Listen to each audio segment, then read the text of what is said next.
Let's begin with the foundations. Welcome to another lecture. Today we consider Emmy Rossum, a case study in the modern multi-hyphenate artist, traversing film, television, and music, and then returning to shape those terrains as a director and producer. Hi, I'm Priyanka. I'm excited and a little in awe, actually, because, it's one thing to do one discipline well. It's another to move across 3 or 4 and not drop any plates. To frame our discussion, in lay terms, Rossum is a Swiss Army knife of performance. As an actress, she has led long-form television. As a singer, she has released original pop and curated classic songbooks. As a director and executive producer, she has taken responsibility for story, tone, and labor on set. Each tool is discrete. The value emerges when they fold together in the same hand. Maybe the best place to begin is by asking a simple question. When we say multi-hyphenate here, do we mean she just tried many things? Or that she actually changed where decisions get made? Fundamentally the latter. Rossum's portfolio spans feature films and premium cable television as a lead actor. Concurrently, she pursued recording projects in contemporary pop and standards. Moving forward, she assumed authorship, directing episodes of Shameless and Animal Kingdom, directing for Modern Love, and serving as star and executive producer on Angeline. We observe a transition from performer to creative decision-maker, where budget, schedule, and editorial choices become part of her purview. This logically leads us to relevance. Rossum's highly public 2016 salary parity negotiation on Shameless, swiftly resolved, became a visible instance of gender equity discourse in television. It is worth noting how quickly the dispute resolved and the series renewed. This signaled both leverage and a maturing industry stance toward compensation transparency. And historically, women with multi-hyphenate aims face extra friction. The old idea that adding producer or director is a vanity credit. I think cases like hers challenge that misconception, especially when the creative choices are legible on screen. Let's start with the history. Born in New York City in 1986, Rossum entered the Metropolitan Opera Children's Chorus at age 7, after demonstrating she could sing Happy Birthday in all 12 keys. Under Elena Doria, she performed for 5 years in 20 operas, in 6 languages, sharing stages with Luciano Pavarotti and Placido Domingo, and working under Franco Zeffirelli. The remuneration, incidentally, was $5 to $10 a night. The value was professional discipline.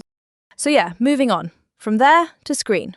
Early credits include Songcatcher in 2000 with an Independent Spirit nomination, then Mystic River in 2003, The Day After Tomorrow in 2004, and The Phantom of the Opera in 2004, which brought a Golden Globe nomination and wins including Critics' Choice and a Saturn Award.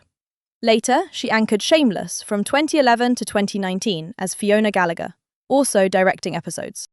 In this context, we should add that she accelerated academics, completing high school at 15 via Stanford's EPGY and studying at Columbia. And musically, she declined classical record offers post-Phantom, opting for contemporary pop on Inside Out in 2007, and then a curated standards album, Sentimental Journey, in 2013. Philanthropy includes youth aids, environmental PSAs with the NRDC Action Fund, and animal adoption advocacy with Best Friends. More recently, she starred in and executive produced Angeline in 2022, appeared in The Crowded Room in 2023, and returned to the stage off-Broadway in Walden in 2024. That's a lot of range across formats and time. And it makes me wonder how you keep technique coherent while the contexts keep changing. Speaking of technique, I admire the relentlessness of craft. As with a long research career, you see sustained practice, not mere episodic bursts. We sometimes think the breakthrough is the point. In fact, it is maintenance that is decisive. Let's proceed to the next point. 3 questions will organize our analysis. First, historically, how did early opera work shape later acting? Second, counterfactually, what if she had accepted classical record deals post-Phantom? Third, how does her portfolio inform present conversations about creative control and gender equity? Big question 1. Opera's influence. The Met years installed core competencies: breath management, phrasing, and ensemble discipline. When she auditioned for Andrew Lloyd Webber's Phantom film, famously as the last New York auditionee, arriving in full costume, then singing again at his home, the skills were already routinized. As a lyric soprano, she could sustain melodic lines on camera, where microphones are merciless and narrative beats must dovetail with musical dynamics. We can infer that the leap from chorus to Christine Daae was not improvisational. It was a crude technique deployed under cinematic constraints. I'm curious about discipline at that age. Does starting at 7 with sight reading and languages change the brain for later acting rhythms? Like, does it help with the brutal pace of television? Clearly, the opera regimen enforces tempo, diction, and recovery. Miss a cue and 100 people notice. Translate that to Shameless, with long takes, tonal whiplash, and tight call sheets. She had already internalized how to calibrate energy and recenter between takes. Moreover, multilingual singing instills fine motor control for speech. This aids nimble dialogue in comedy drama. In simpler terms, the Met was a boot camp for stamina and listening. Later, the camera simply moved closer. That makes sense. And it explains why the musical role didn't pigeonhole her after 2004. Instead, it became a foundation. To shift gears a bit, big question 2. What if she had taken the classical record deals after Phantom? Would the arc look totally different? Arguably, yes. A classical crossover lane in 2005 could have consumed touring cycles and branding bandwidth, nudging her toward perpetual soprano iconography. Typecasting pressure would increase. Scheduling might have constrained availability for long-form television like Shameless, which began in 2011, or for indie collaborations such as Comet in 2014, where she was also an executive producer. By declining and pursuing contemporary pop on Inside Out, and later interpreting standards on Sentimental Journey, she preserved a modern sonic identity without freezing her image in operatic amber. The public narrative shifted from opera ingenue to adaptable screen actor who also records, rather than vice versa. Can we say that choice also protected her artistic autonomy? Like owning tone and repertoire instead of fitting a market template?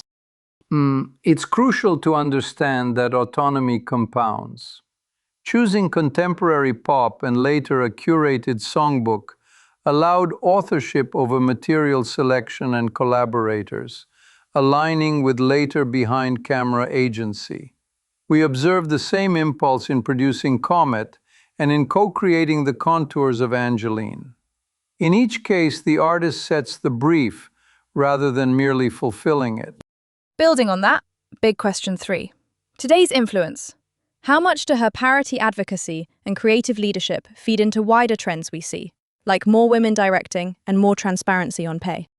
We observed 2 vectors. First, symbolic effect. The 2016 Shameless negotiation modeled a concrete mechanism, leverage rooted in indispensability, ending in a rapid settlement. Second, institutional effect.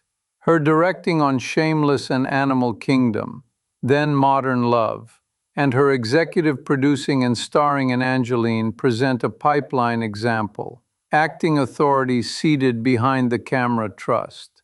As for the industry at large, data are still noisy. we require longitudinal analysis on parity clauses in contracts and on year-over-year counts of women in episodic directing, not merely headline cases. Isn't it interesting how the platform changes too? She appeared in a 2019 Mr. Robot episode uncredited, collaborated with Sam Esmail on Comet and Angeline, and then, in 2024, did Walden off-Broadway, while also signing an open letter via Creative Community for Peace about Eurovision and the Gaza War. That's screen, stage, and public square in one continuum. Masturbating indeed. Visibility becomes multimodal. But the research question remains. Does such visibility correlate with durable structural change, or primarily with narrative framing? We should examine hiring patterns post-Angeline for women EPs in limited series, and compensation trajectories in premium cable and streaming after well-publicized parity negotiations. Additionally, tracking mentorship outcomes, who directs after shadowing on sets like Shameless, would clarify spillover effects.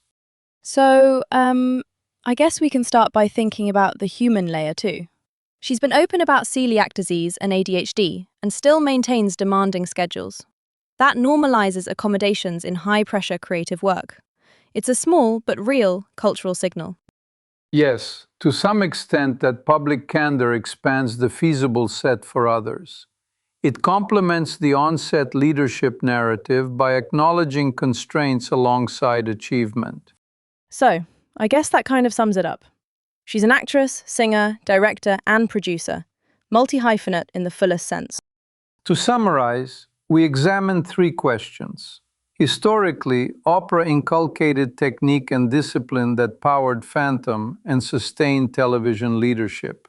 Counterfactually, accepting classical record deals might have narrowed brand and opportunity.